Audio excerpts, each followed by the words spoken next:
This is Where Did the Road Go?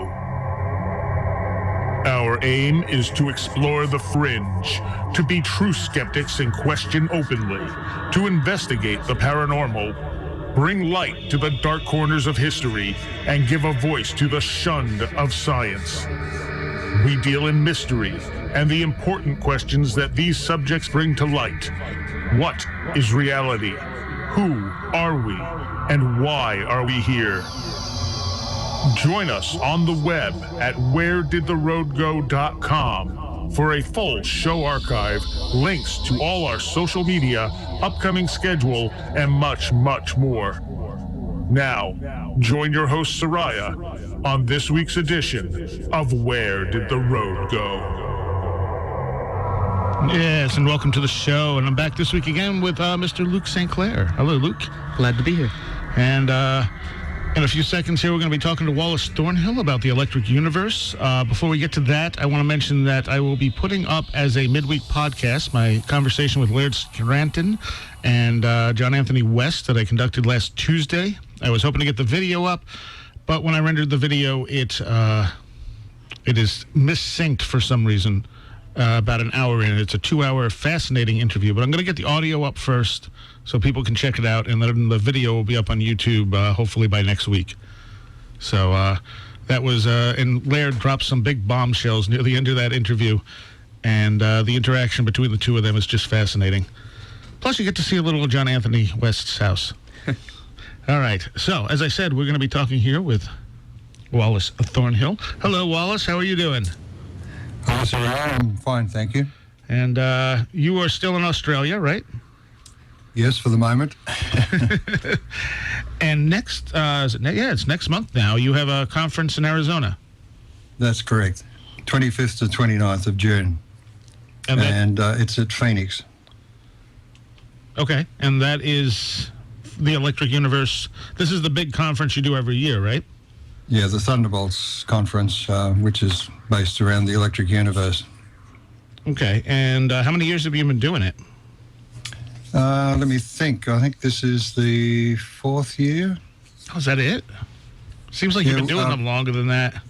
Oh, yeah, prior to that, we had a lot of meetings, which were sort of ad hoc. But these, having one every year, gives people an expectation of being able to meet up and chat at least once a year. And who do you have at this one? Wow, we got quite a lineup.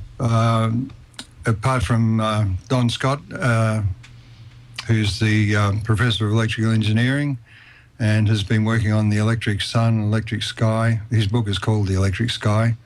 My colleague that I've worked with since 1997 is David Talbot. And we have Professor Jerry Pollack, who'll be talking about Beyond Water, what makes the world go round, talking about the fourth state of water and its critical nature for life itself. Montgomery Childs, who's an engineer who ran a big engineering company and is now the head of our Sapphire project, which is looking at proving the electrical model of stars. We've got Ben Davidson from...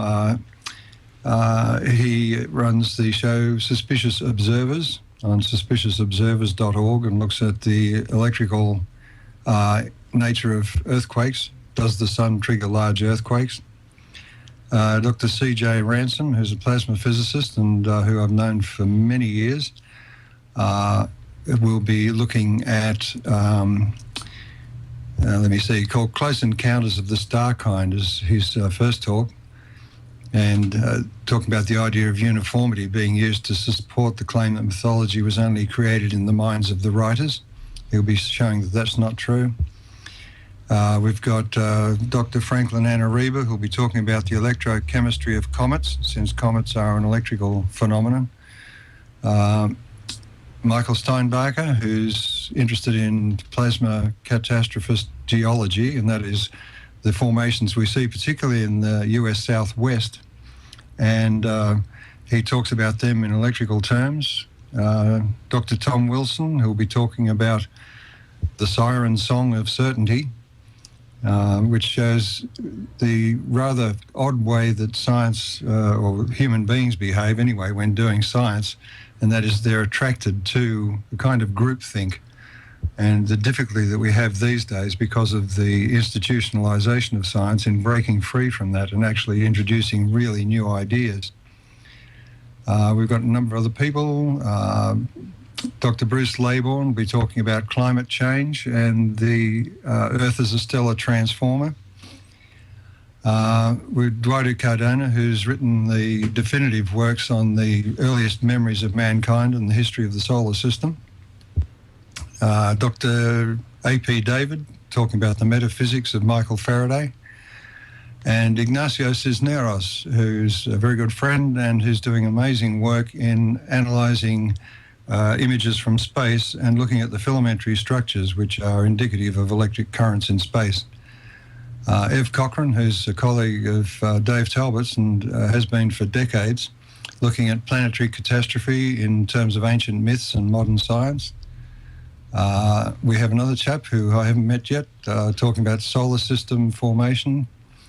And Dr. Pierre-Marie Robitaille, now he's doing very important work, looking at Kirchhoff's claims about thermal emission and showing that Kirchhoff's laws are actually mistaken. And not only that, Max Planck's trying to claim that Kirchhoff's laws are universal is incorrect as well.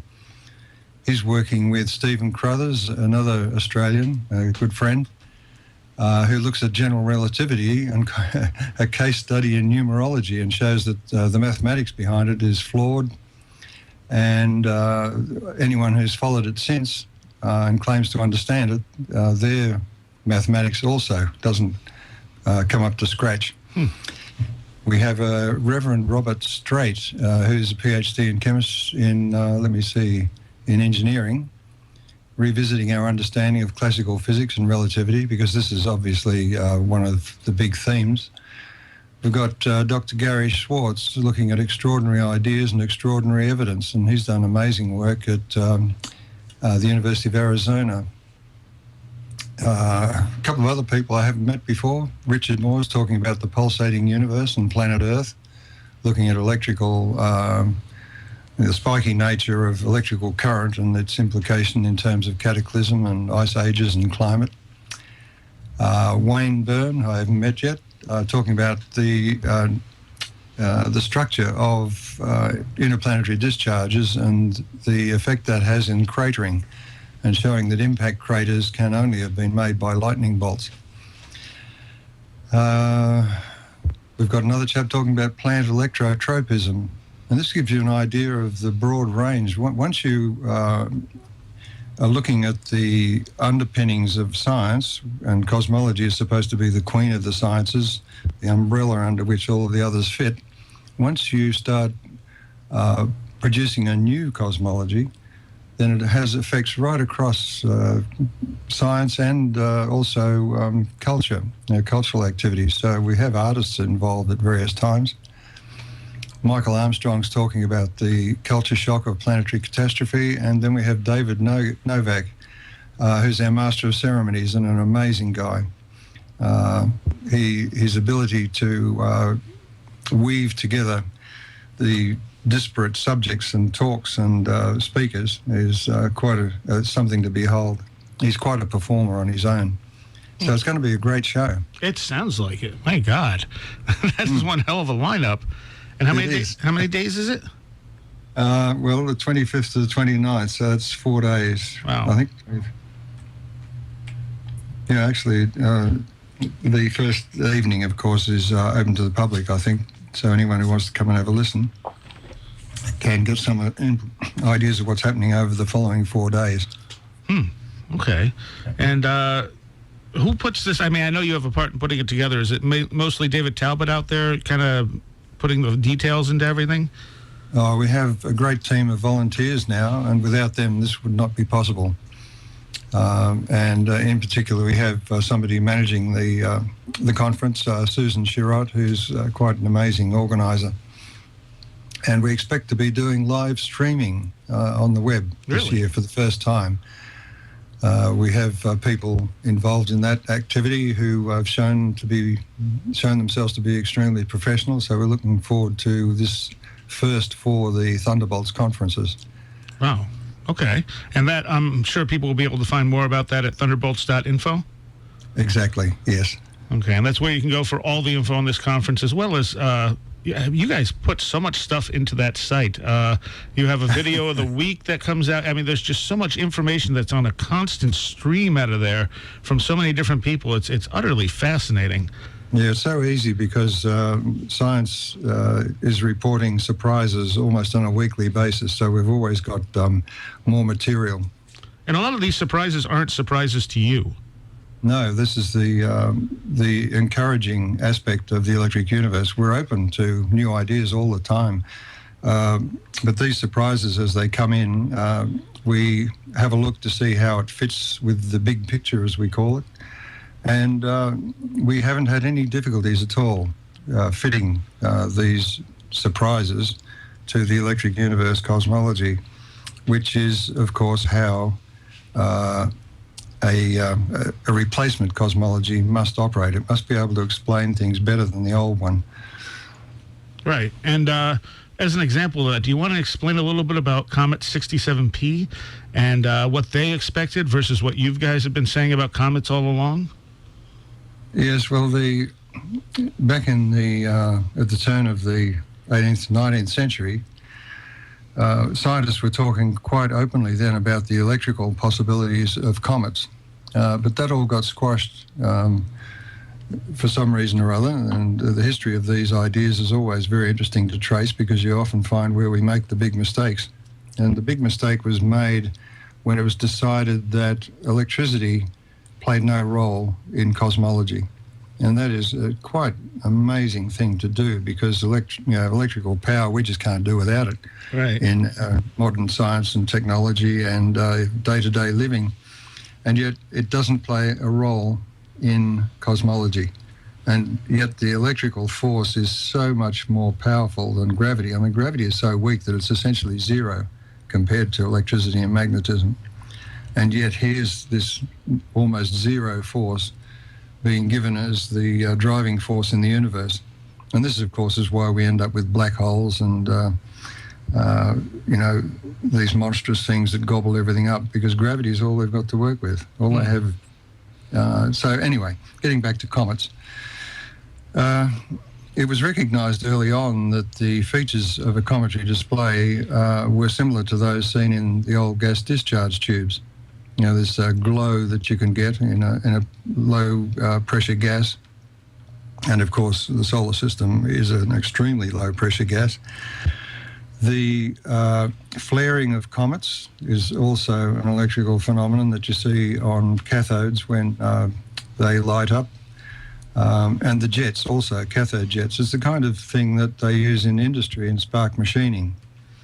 And this has been recognised too by people in the industry who've joined us, that all of these features make sense from the point of view of electrical discharge machining. Now, so when we look at the jets on Comet 67P, we are not expecting ice to be the responsible for it. In fact, it can occur from high points, sharp points, and so on. And this is what we've observed in the past, that it's the sharp edges of craters and things on a surface which tend to get eroded away. The other thing about Comet 67P, and this gets down to our complete lack of understanding of gravity, is that its gravity suggests that it's a kind of fluff ball. You know, it's not even solid ice. It's must have a lot of empty space inside, so it's porous. Well, when you look at Comet 67P, it looks like a piece of rock. And my suggestion early on was, if it looks like a piece of rock, then that should be your first assumption, that it is rock. But of course, the gravity says, no, it can't be. But when you understand the electrical nature of gravity, because gravity is, in effect, in the electric universe model, a very weak dipole electrical force that's down at the subatomic level. That's why it's so weak. You know, it's the kind of effect from electrons and protons and neutrons, the bits that make up atoms. And a comet is in a very odd environment. It's quite different to the Earth. It's in the sun's environment. There are no large bodies nearby to affect its atomic structure. So it has a very weak gravitational field, but that doesn't mean that it's not made up of rock. And also being in the sun's electric field, as it travels rapidly, more and more rapidly towards the sun, its electrical environment is changing, and in response to that, it begins to discharge. And that's, of course, is what we see. Okay. And the established view of comets is pretty much that they're just dirty balls of ice. That's right, sublimating gas, and the gas is blowing material off into space. But if that was the case, you would not expect to see these very fine collimated jets coming off the surface. Because if you blow a hole in the surface and there's material underneath trying to escape into space, it'll do so, tend to do it in an explosive way. In other words, you won't get a fine jet. That would only happen if you happen to be machining nozzles for jets on the surface of the comet, and there's nobody there to do that. So the official explanation of comets, if I'm not mistaken, is that they are left over from the creation of the solar system. They are out in the Oort cloud and occasionally get knocked loose and come into the inner solar system. Yes. Where would you say, what are, in the electric universe theory, what are comets and where do they come from? Well, the standard story is based on the idea that the Earth and all the planets and the Sun were formed from a rotating disk of gas and dust. That theory has never been shown to work.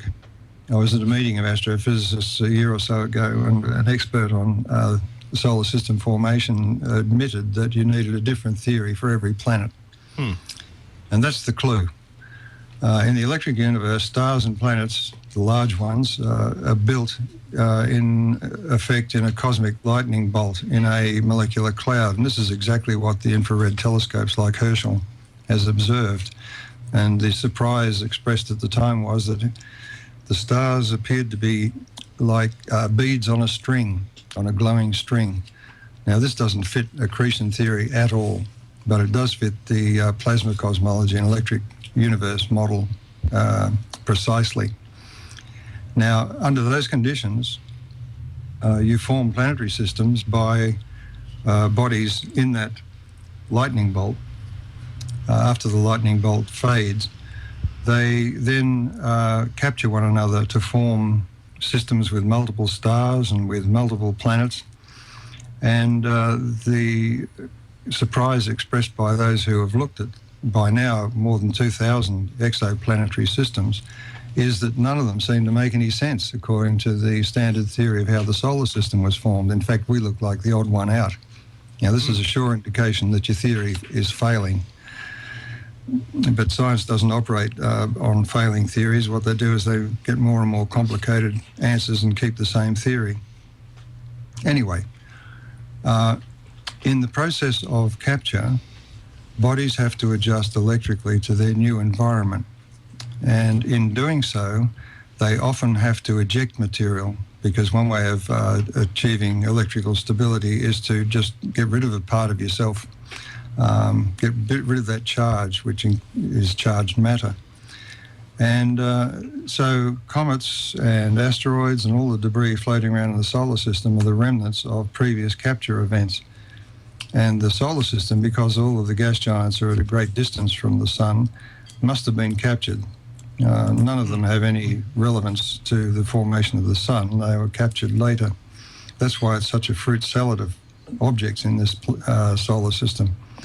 And the electric universe story, which we'll be talking about at this conference, is what happened in the last episode of capture, because that impacted humankind dramatically. And we still haven't recovered from the after effects, psychological after effects of that. Now, is that the end of the last ice age? Yes, the ice age was part of it. In fact, there is no climate theory that explains ice ages. Right. Now, do you think there was a shift in the poles? What do you think happened at the end of that started the ice age and ended it? All of the evidence points to the fact that we were part of the captured bodies in the last ice age was part of that phenomenon. The story is it would out science fiction any science fiction story, simply because, as often happens, fact is stranger than fiction. But we have all of the evidence in place now to be able to fairly, quite confidently, point to the last phases of that capture episode in which the Earth was involved. And the ancients recorded at that time these thunderbolts of the gods, as they called them, these interplanetary discharges, and that's the origin of the material that's floating around in the solar system now. In fact, that's the very reason why Martian meteorites are still landing on the Earth. Okay, so we were captured by the solar system. Yes. Now is this the Saturn hypothesis here? That's right. We call it the proto-Saturn story because Saturn, in its former existence, outside the sun's electrical environment, was a brown dwarf star.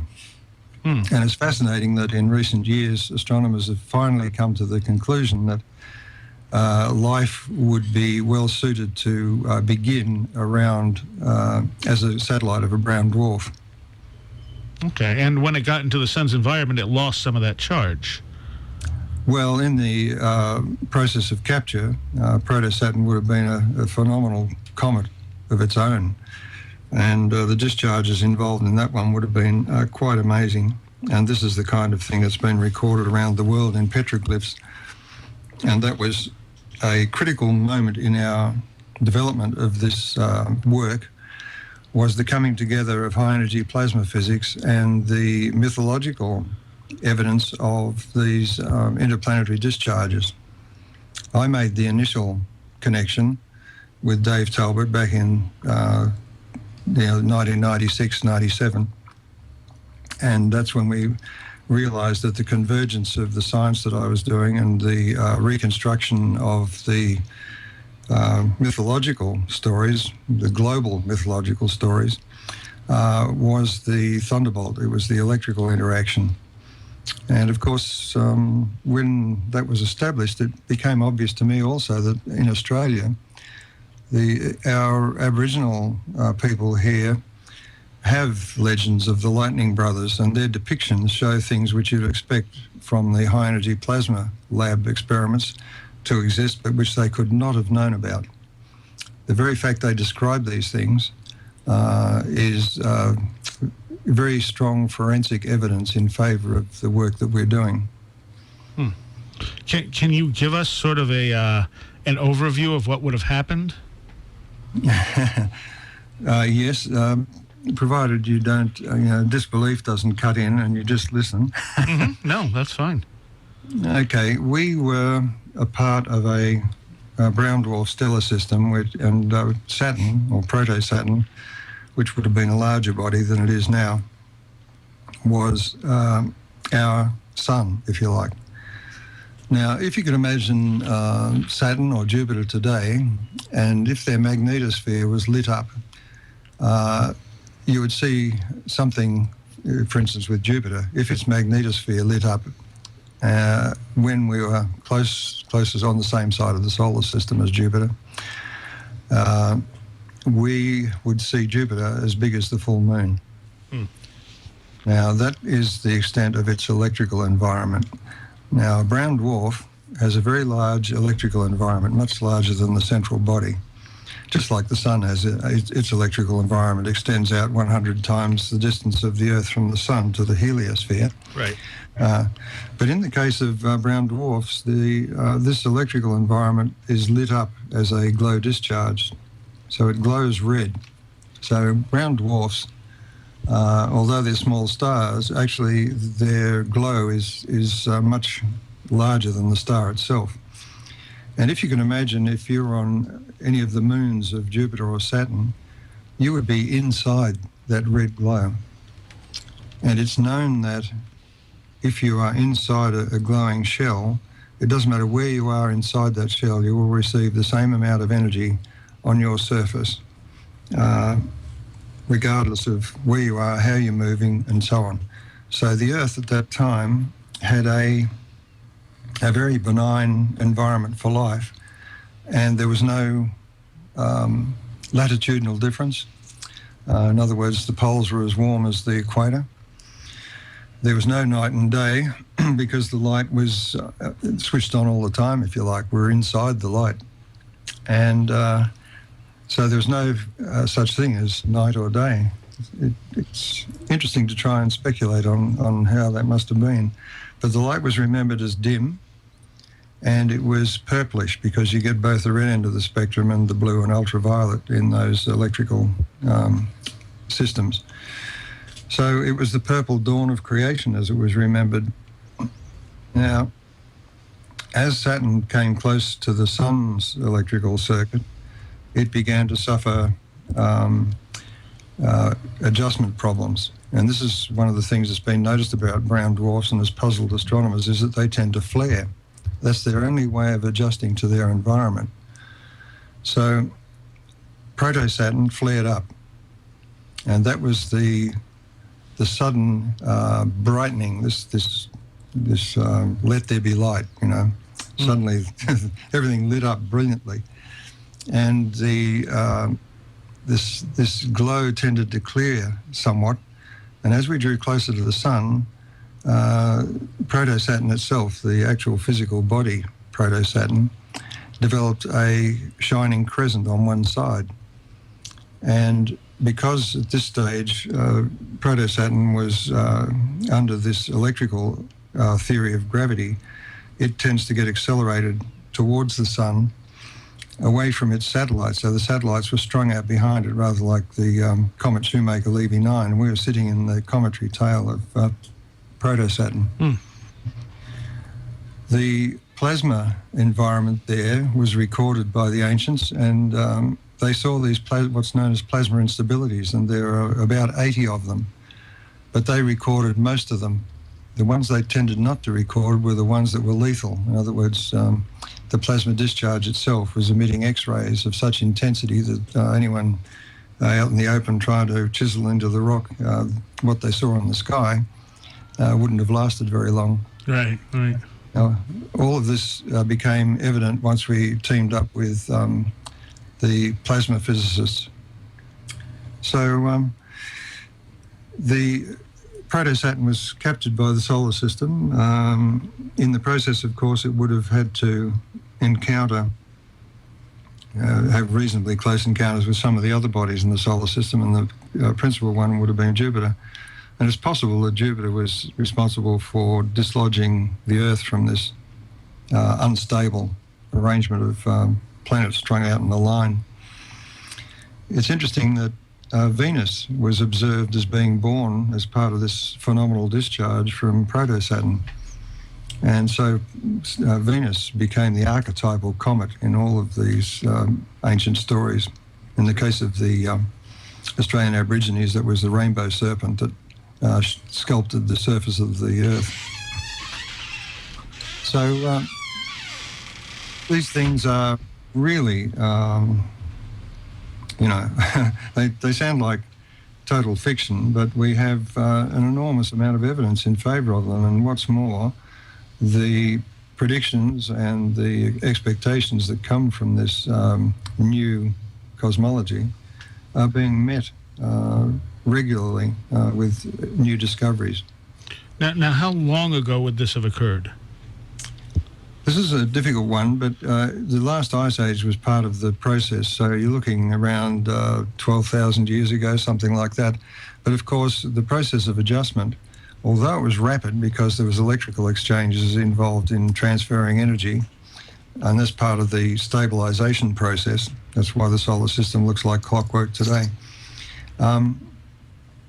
The whole thing seems to have taken place around 12,000 years ago, 10 to 12,000, but there would have been repercussions, with objects flying around and creating havoc and fear in mankind of another near total wipeout. That was our fear of doomsday. That's where it comes from, and it seems that we still suffer from it today because we seem to always need to have some kind of disaster in mind, which we're all going to die from unless some miracle occurs, or man can find out a way to fix it, and the climate change is the latest one. It's funny to realise that it's only a few decades ago scientists were telling us we're in for a new ice age. Right. But since they don't understand ice ages, that prediction was false as well. So what was the Ice Age? The Ice Age was known as, it was the Fimbul winter of the Nordic gods. It was the twilight of the gods. It was when we were lost touch with our former sun. And it's interesting that the words for Saturn, the names for Saturn, are the ones that we now have transferred to the sun, like Sol and Helios were originally the names of Saturn. It drifted off and became just a speck of light in the sky, and we had to find our new home in the solar system. That involved electrical adjustment of our orbit, and also Venus. Venus had to find its place. So between Mars, Earth and Venus, there was a lot of activity until we settled down. And so those repercussions would have lasted over thousands of years, possibly down into the era before, around the time the pyramids were built and so on. All of those major undertakings were in response to man's desperate need to try and establish control over nature again. That was the driving force behind all of that monumental architecture and so on, and worshipping of gods and whatnot. What about Göbekli Tepe? Yes, it shows signs of having the same origin. Okay. Do you think they were recording devices or worship devices? No, I think in each case it was an attempt to try and, as man has a tendency to do, try and gain control over nature. In this case, all they could do was to try and mimic what they'd seen in the sky, as if that would somehow appease these out-of-control planetary gods. So, was in the electric universe theory, you comment on the connections to mythology. Was there a cosmological event that was recorded cross-culturally? Oh, yes, this is the whole thing. Forensic investigation requires that you treat all evidence from different cultures as you would from unreliable witnesses in a police investigation. But the amazing thing is that when you use that technique, you find that there certain themes occur, doesn't matter where you look around the world at these ancient cultures. And those ones are the ones that you can be fairly certain. In fact, they're the ones that I've used to try and reconstruct the cosmology of the Earth, the solar system, and how it all works. And what themes were these? Like, can you give not either pick one particular culture or a general overview? Oh no. The most ancient ones are the ones that we pay most attention to, and any references to what they said or wrote or chiseled into rock is what we use. In fact, the petroglyphs, which are prehistoric, were some of the most telling evidence that we could find for what we reconstructed independently of the plasma physicists. So that was really, I think, that was where the convergence really began to solidify into a coherent theory, both scientific and cultural. What did the petroglyphs show? Sorry, I didn't hear that. What did the petroglyphs show that were chiseled? Oh, the petroglyphs show, for instance, the squatter man symbol. Now, the squatter man looks like a chap with his legs and arms out at right angles, arms upraised and his legs stretched out. And the odd thing is that between the elbows and the knees, there is often a spot drawn or a circle. Now, the hourglass shape, which is what the squatter man is, a representation of looking through a plasma discharge from side on, that has that squatter man shape. It has the raised, it's like an hourglass, with the top part is stretches out and upwards, and the bottom half stretches downwards and outwards. But in the plasma discharge, you have a a circle of plasma around the center. And that appears, when you look at it edge on, as two bright dots or circles between the knees and the elbows, if you like. Now, this is repeated around the world, and there are hundreds of thousands of these petroglyphs dotted around the world. And so a study was begun by the chap who was Tony Peratt, who was the expert in plasma instabilities. He'd studied them. And so he began an investigation utilising the help of volunteers in various countries, including quite a few here in Australia, of recording photographically and with GPS the position and the magnetic orientation of these things, with the aim of being able to reconstruct in 3D the appearance of these things in the sky. Wow. Okay. All right. And that study showed what? Well, one of the interesting ones that came up in the early studies was that you have a radiating circle pattern which was used by the North American Indians, and it was possible to show that we had here in Australia a similar, well, it was almost identical pattern, but it was offset, as you would expect, from the two different points of view on the Earth's surface. So in other words, what they were representing was something seen in the sky from two different positions on Earth. Wow. Okay. And those patterns were those of a plasma discharge. All right, we got to take a quick break. We're going to be right back with Wallace Thornhill. Where Did the Road Go can be heard first and usually live on WVBR, Saturday nights at 11 p.m. Eastern. Go to wheredidtheroadgo.com to ask questions of our live guests through the chat room. Where Did the Road Go is then re-aired on Dark Matter Radio and Deprogrammed Radio. You can download all shows for free on the website, and you can subscribe to us on Stitcher, iTunes, YouTube, or Vimeo. Additional content can be found on our video channels. You will also find our upcoming schedule, book reviews, blogs, free book downloads, links, and more. We are also on Facebook and Twitter, and if you want to help support the show, there are links to donate to us. Everything you need can be found at wheredidtheroadgo.com.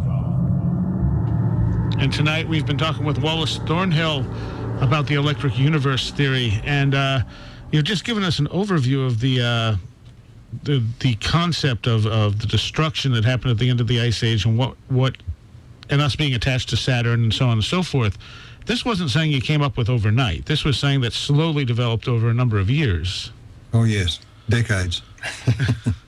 And some of this started with Velikovsky's work, too, didn't it? That's right. In fact, I give credit to Velikovsky for having introduced me to the forensic style of investigation of ancient stories from around the world.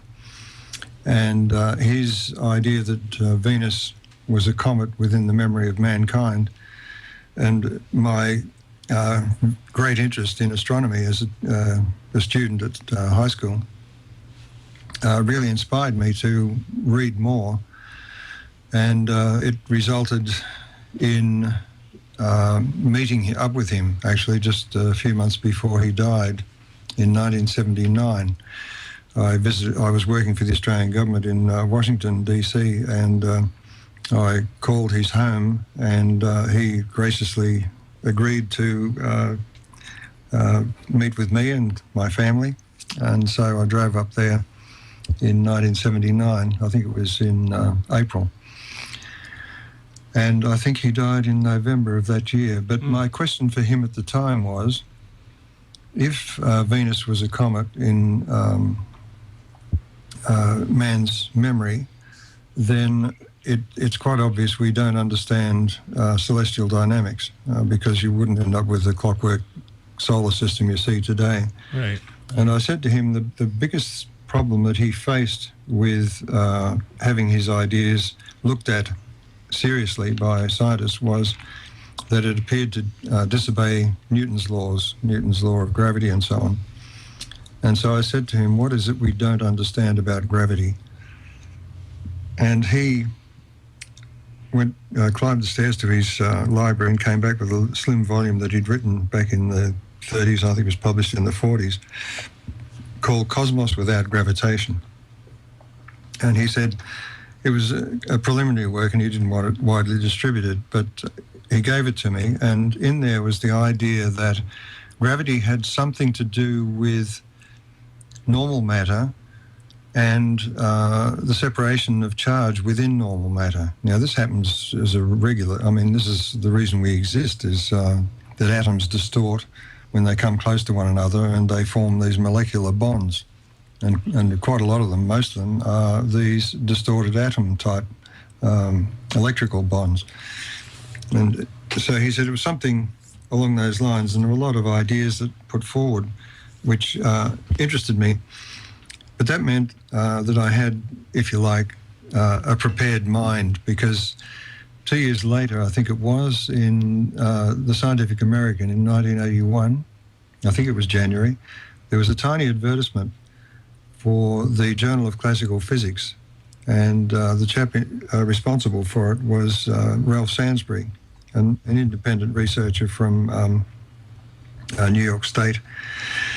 And so I wrote to him, and I got a copy of his issue, which was called Electron Structure. Now, according to the way particle physicists handle electrons, they're treated as a point electric charge, which is physically impossible because the energy involved in, a point is non-physical anyway. So it's a mathematical convenience. And that interested me because that offered, as Ralph Sansbury showed in his small volume, it showed that you could explain magnetism and derive Ampere's law from the very simple idea of having an electron with a kind of atomic structure. In other words, it was made up itself of smaller charged particles orbiting at phenomenal speeds. One of the other aspects of that was that it also gave a handle on how gravity might work in terms of the tiny distortion of subatomic particles in an electric field. And he developed that, and I was very interested, but it took decades for me to come up with a slightly modified version of Ralph's work, which I felt answered most of the questions. And it started to form the idea of the electrical nature of gravity. Mm. And it answered the main questions. Why is gravity such a tremendously weak force? It's about 10 to the minus 39 of the electrical force between two charged particles. And that is as close to zero as you can get, practically. Right. And it's the reason why we're not reduced to something a micron thick on the surface of the Earth. If we were subjected to the raw electrical force. Instead of that, we can jump off the Earth. We can function quite happily in Earth's gravity.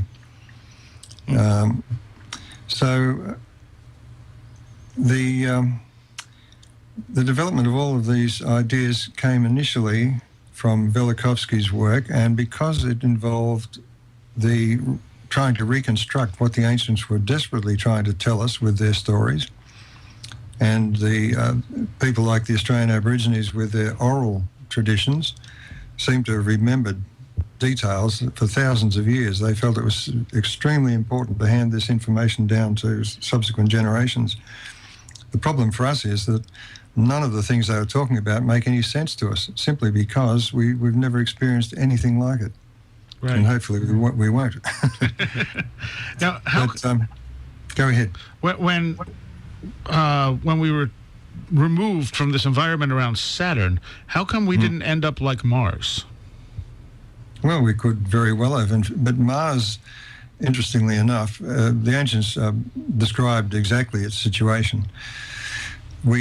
After Saturn gave birth to Venus in a brilliant outburst, like a nova-type outpouring of material, it went into orbit initially about proto-Saturn, and because it was born from proto-Saturn, it was given a backward kick. That's why it has that odd rotation, retrograde rotation, because it was torn from its parent before it had time to set up a gravitational phase lock. Anyway, the ancients witnessed that, But when Saturn began to be accelerated towards the sun, it was pulled like a pip out of the center of the sun, its little planetary system, and its satellites trailed behind. Closest to Saturn was Venus. It was the newborn one. Beyond that was Mars, and then there was Earth. Now, Mars was in the unfortunate situation in this plasma discharge from Saturn of acting as an oscillating charge carrier between Venus and Earth. So sometimes it was tiny and it seemed to be retreating into its mother's womb. And there's a lot of stories about that. And then at other times it approached the Earth closely, so closely that it must have been absolutely frightening. And then it was the giant. It was the giant that, supported the heavens and fought with thunderbolts. It was the planetary god of war. And so it suffered terribly.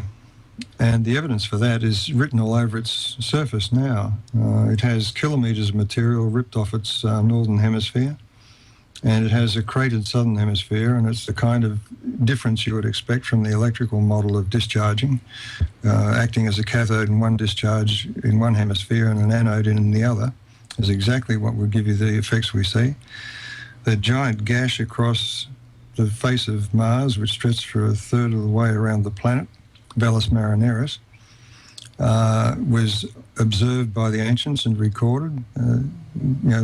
Mars had a scar face. The American Indians called him Scarface. A couple of things I wanted to get to before the end of the show here. One of the things was previous ice ages that the Earth went through. What was happening in those instances versus the most recent one?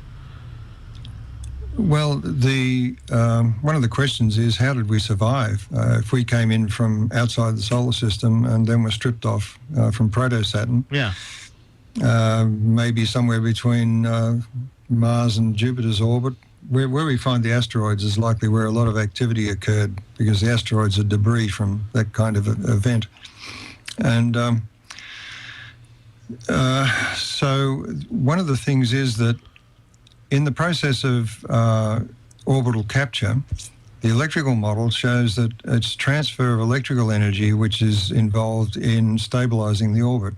And that electrical energy would have had heating power. It would have heated the Earth to some degree. So although the radiation from the sun at times would have been very much less than we get right now, at some point in our orbit, it'd be like having a cometary orbit with terrible winters and terrible summers. And that is what the ancients complained about at various times, about the sun being too far away or too close, and the sky having to be lifted. There are a lot of stories like that. But don't we have a cycle of ice ages, though, that go back hundreds of thousands of years? No, what we tend to do is, because of the clockwork Newtonian model, there is this tendency to look for cycles which don't actually exist. Okay. The problem is that the very act of trying to date things geologically is based on radioactive dating. Now, radioactive dating assumes that radioactive decay is a constant process. Right. But if there's any interference from outside, particularly with the energies involved in cosmic thunderbolts, then the clocks are smashed, they're reset. All sorts of strange things will happen. And also it's been shown recently that radioactive decay is not a constant. It depends on the environment. And even the sun affects radioactive decay, our relationship to the sun. So we cannot use radioactive decay as an accurate dating system. Just a quick question. Could you explain what a cosmic thunderbolt is? Cosmic thunderbolt is an electrical discharge between celestial bodies, two planets, and it doesn't take the form of normal lightning, because lightning in the Earth's atmosphere is a thin filamentary type of discharge. In space, what happens is you get a thing, it forms a structure in a near vacuum. An electrical discharge will organize what matter is in that vacuum to form a structure called a plasmoid. And this is the kind of thing that was done, or the experimental work was done on decades ago, in the early decades of the 20th century. It's just unfortunate that plasma physics took a while to get off the ground compared to the standard physics, and therefore a lot of the ideas about what the sun is and so on was set in place by people who knew nothing about plasma physics, which is unfortunate. Now, like the scar on the planet Mars, that would have been done from a cosmic thunderbolt. Yes, absolutely. Yes. In fact, I've written on my website a description of what happened, because it took me a long while to figure out what it was precisely that was represented by that scar, because it has a distinctive shape. Mm-hmm. And that shape became clear to me when NASA published a picture showing the topography in different colors. And then I realized that that shape is that of a barred spiral galaxy. And in plasma cosmology, a barred spiral galaxy is the grandest form of electrical discharge in the universe, in the visible universe. Okay. Interesting. One of the things I wanted to ask you is a little bit off from what we've been talking about, but does the electric universe theory have any consequence on theories of consciousness? Yes. How so? Because at the very heart of the particle physics of the electric universe is the fact that all matter in the universe is connected in real time, effectively, at least in the local universe. It obviously it cannot be of infinite speed, but it's certainly far in excess of the speed of light. And the other thing is that so-called quantum events are merely the instantaneous resonant interactions between atoms, molecules, and particles. And this explains a lot of the so-called weirdness and strangeness of quantum theory. And of course, quantum theory is being called on to help explain consciousness. So it gives you the impression, and it's an impression, that we are a part of something much bigger than ourselves, and that consciousness is a part of it. And it's not just, it's not in the brain, it's everywhere, if you like. We're a part of something grander than ourselves, because we represent a connection with the, if you like, intelligent universe. Okay. Question from the chat room. Someone wants to know if you would say consciousness is then inherently electrical. Oh yes, yeah, it is an electric universe, and I mean that not just at the the planetary interactions and so on, but at the subatomic level, everything is connected electrically. It's the electric force which explains all the others: magnetism, gravity, the strong nuclear force, and so on. It's all electrical. Okay, and Cosmo Snake would also wanted to know if plasmoids came from space or also from the Earth. They can do either. It depends on the polarity of the discharge, which way it goes. But the plasmoid it's like a, it was described by the ancients who witnessed these things or remembered them as like a coal spat out of a fire. In other words, it's an object. It has a physical appearance, and it moves from one planet to the other. So it's not like a lightning bolt at all. In fact, if you look at the carvings, the statues and that of Zeus hurling his thunderbolt, that thunderbolt that he's hurling looks like a football-shaped corkscrew. Great. That is one representation. Another one is the Tibetan dorje. It looks like a dumbbell with a very intricate pattern. That intricate pattern is part of the plasma discharge. All right. You have anything you want? Maybe if we could touch back upon an electrical model for a star. I've always been under the impression that we've observed thermonuclear reactions coming from the sun and can measure its radiation. How does the electric universe theory kind of mix in with that, or does it? Yes, thermonuclear reactions occur at the sun, but not in the sun. Okay. The brightness that we see of the sun is all atmospheric, got nothing to do with anything going on inside the sun. the electrical energy that the sun receives is catalyzed in the solar atmosphere. In fact, we have seen, the evidence for the thermonuclear reactions is the neutrinos that we receive. But that's such a fuzzy image, you cannot tell where they're coming from. The sun is just at the center of this fuzzy image. Right. So there's never been any proof of the reactions that are supposed to take place in the center of the sun. It's all theoretical. And not only that, the theory is so damn complicated that you need a different theory for every different kind of star that you see. It is extremely complicated. The electrical model is very simple, and it explains red giants, white dwarfs, pulsars. They're not neutron stars. There's no such thing. And it's all one simple model. Okay. Cosmo Snake also wanted to know, this is a great question, is there a main electrical source emitting from somewhere, or is the sun producing electricity itself? That's a good point. One thing about electrical energy is that you can generate it in one place and send it for great distances and then use it somewhere else, and this is what the universe appears to be doing. We cannot say, this is part of the ongoing investigation, of course, where the power ultimately comes from. It's like one of those where did it all begin questions. We don't know the answers. We can begin to ask more sensible questions, however.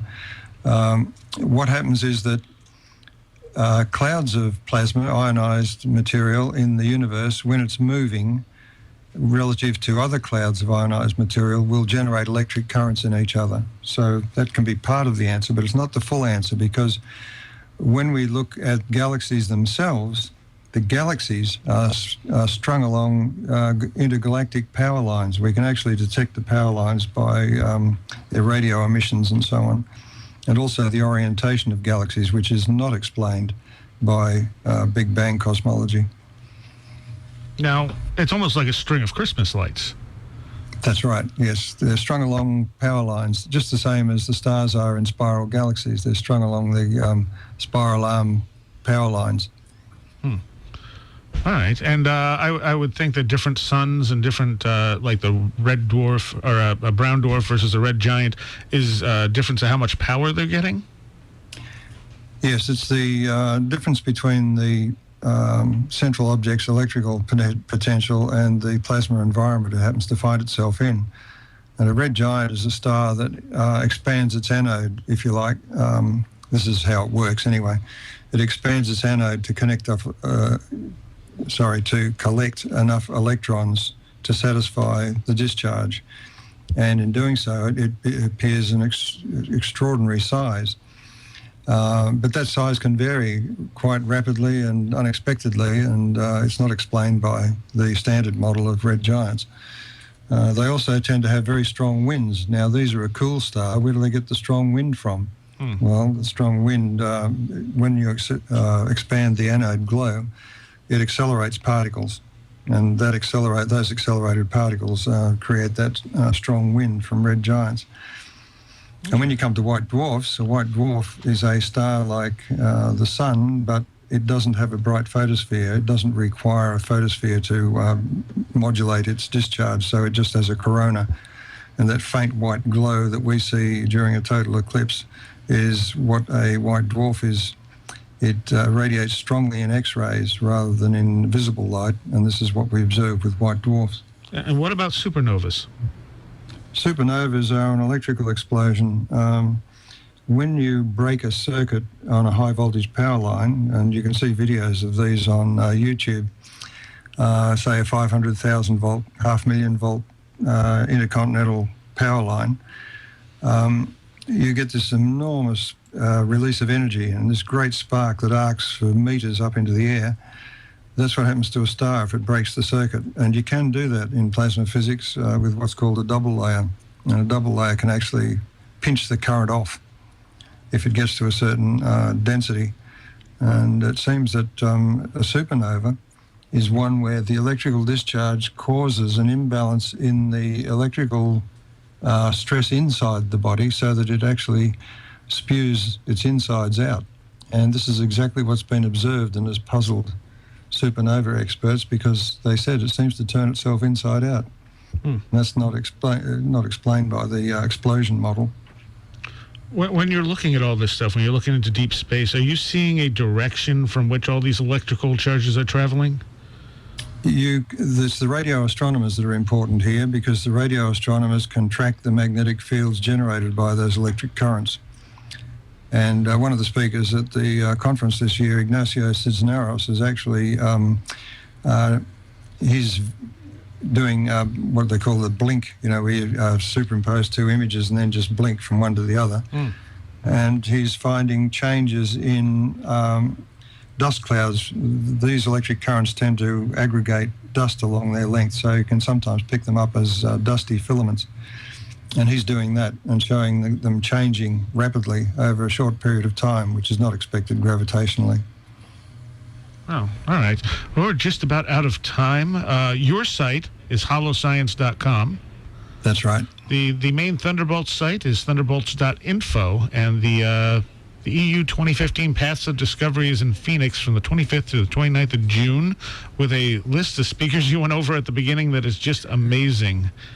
Yep. This is one of the good things, too. We're attracting all sorts of scientists and engineers and lay people who, some of them are actually doing experiments in their garage, would you believe? But you do have a lot of accredited scientists behind this theory as well, including yourself, obviously. Well, that's right. This is what we expected. We didn't expect an overnight acceptance of any of this. It's just a case of those scientists who are, the real scientists, the ones who are looking for the truth, will see which side better answers their problems. And eventually, those with the courage will make the jump. All right. Well, thank you so much for spending some time with us, Wallace. Yeah. It's been a pleasure. Thank you. And good luck with the conference. Thank you.